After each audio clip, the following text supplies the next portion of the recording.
Simple and టేస్టీగా తక్కువ ఇంగ్రీడియంట్స్తో ఫిష్ ఫ్రైని ఎలా చేసుకోవచ్చో చూపిస్తున్నాను, ఒకసారి చూడండి. శీలావతి చేప తీసుకొచ్చారండి. కర్రీకి తీసి ఒక 4 ముక్కలు ఫ్రైకి తీసుకున్నాను.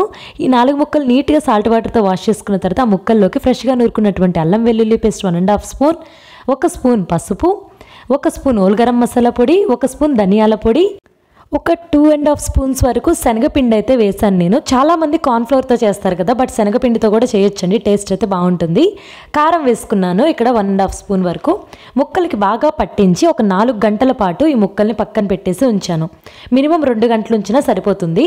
ఇక్కడ నిమ్మరసం కూడా వేసి ముక్కలకి బాగా కలిపి పట్టించేసానండి. ఇక్కడ మీరు ఒకటి గుర్తుపెట్టుకోండి, ఫ్రిడ్జ్ లేని వాళ్ళకి కూడా ఈ చేప ఫ్రై చేసుకోవచ్చు. అంటే ఫ్రిడ్జ్లోనే పెట్టాలనేం లేదు, ముక్కలు పక్కకు పెట్టేసి ఉంచవచ్చు. 4 గంటల మ్యారినేట్ అయితే సరిపోతుంది.